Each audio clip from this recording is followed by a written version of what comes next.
10 minutes of your time. So if you're ready, let's start.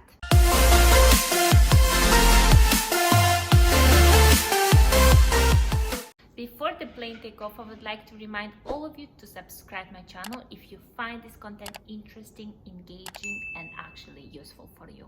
If you're about to start your Canada journey or you're just thinking about it, have a look at my videos which I already made.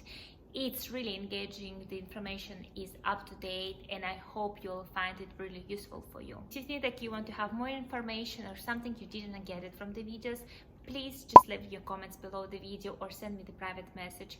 I will be happy to help you. Well, today we're going to have a look into the reference letter, how to prepare it, what is the actual format, what does it mean NOC, and what to do with the reference letter if you didn't get it from your employer. Jesus Christ, I'm speaking so fast, I have a feeling that I took some LSDs before I started the video.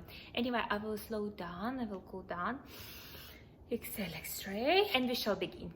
I truly believe that all of you know that when you're applying to Canada immigration, either as expense entry or PNP program, you need to prepare a reference letter. IRCC has specific requirements for the reference letter. They need more details, which usually the employer gives us when we are leaving the job. Moreover, the specific details should be according to NOC code. But before we delve into details, I would like to invite all of you to think twice before you start to prepare your reference letter. And what I mean actually is to think which employer you're gonna ask for a reference letter, guys. It is really matter. The reason why you need to think first about your employer, you need to make sure that the company actually exists, that the employer will give you the letter, and everything will go smooth in case if you need to ask him to mention specific details in the letter.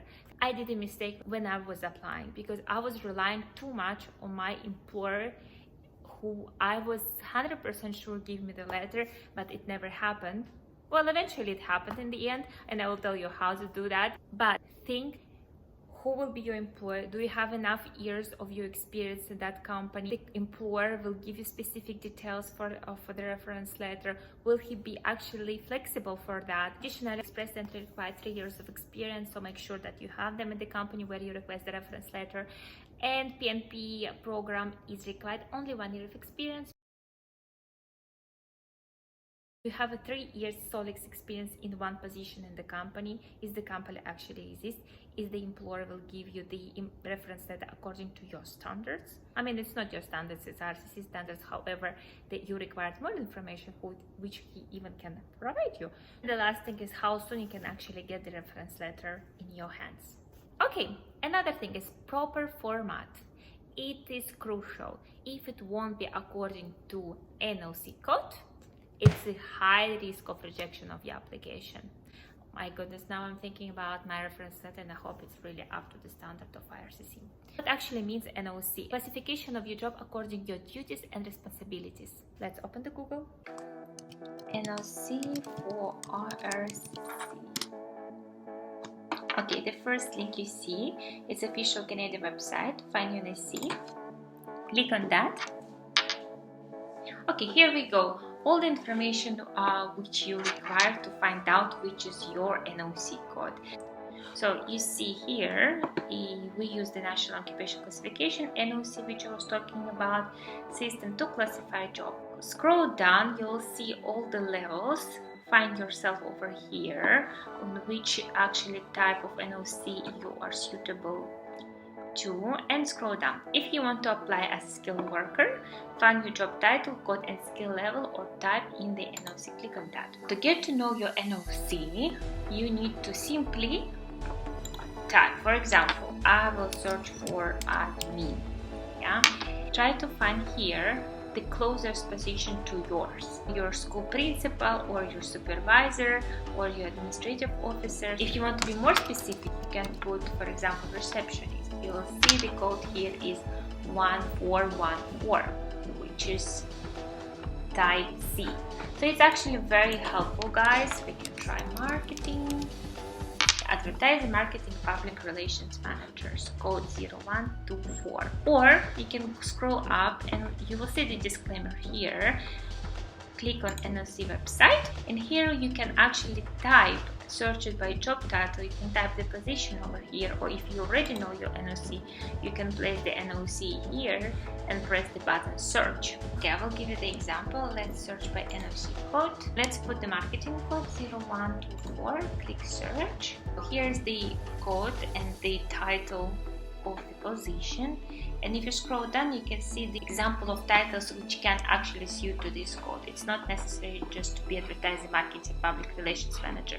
You can be web marketing manager, you can be sales marketing manager.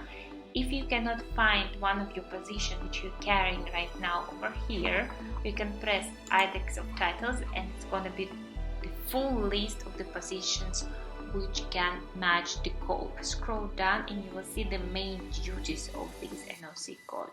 Make sure that main duties match what you did at your job. Now when we already know how to find our NOC code, where we can actually find the main duties, we can go to the reference letter.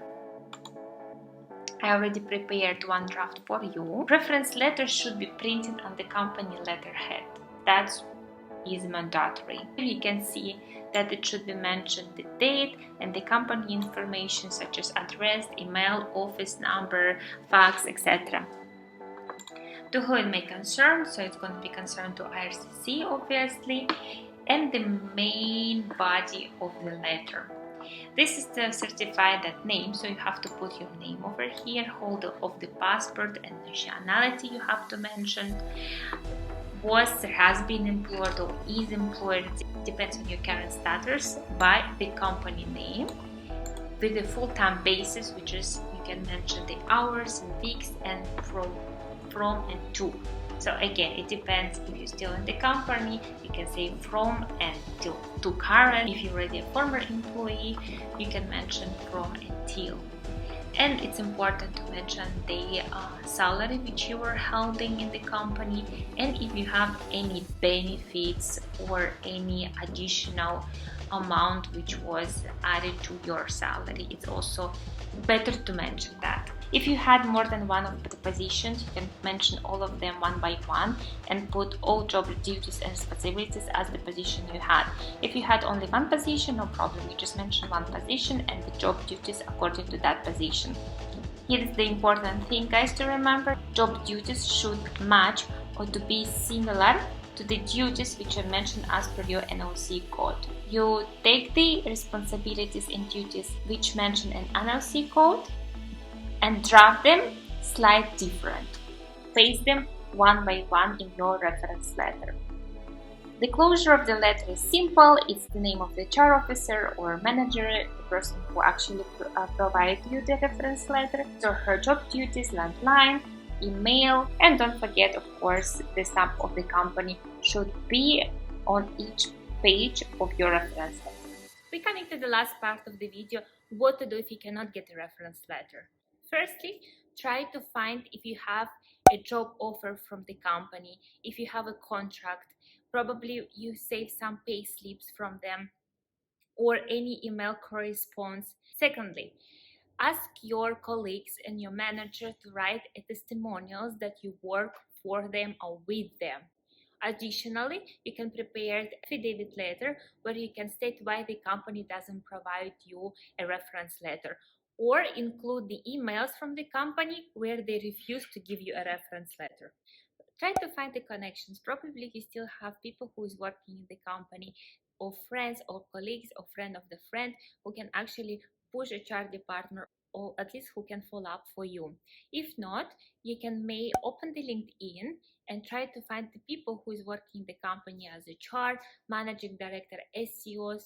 Send a manager to the senior level if the HR department doesn't help you, or even don't respond to your emails, or just said that sorry, we can't do that. So at least what it is a decent thing they should do, they should write an explanation why they cannot provide you a reference letter. Is it something against their policy? Is something connected with the compliance?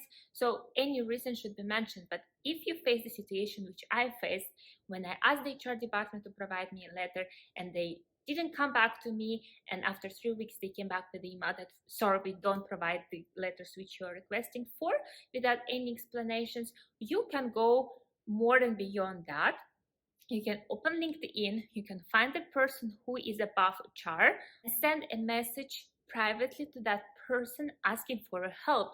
Just try to be polite and go straight to the point, because they're senior people and they don't have time basically for us, especially if you don't even work in the company anymore, which it was in my case. Ask them politely to explain your situation and just wait and see if they can help you. And if the person is actually a professional, that he will answer you either yes, either no. There is no harm of trying, guys. That's what happened to me. I sent the email to the senior level, and then the senior level came back with a positive response, and now I'm having my letter and I'm really happy for that. Try your best, go all and beyond. Try to go to the company. If they ignore you in the emails, call them, try, beg, cry, do it whatsoever, but just to make sure that you get what you need, guys. And I strongly recommend you to get a reference letter no matter what. It was nice to be here again. I hope you enjoy my topic. If you have any questions, please shoot down in the comment section, and I will see you next week. Bye.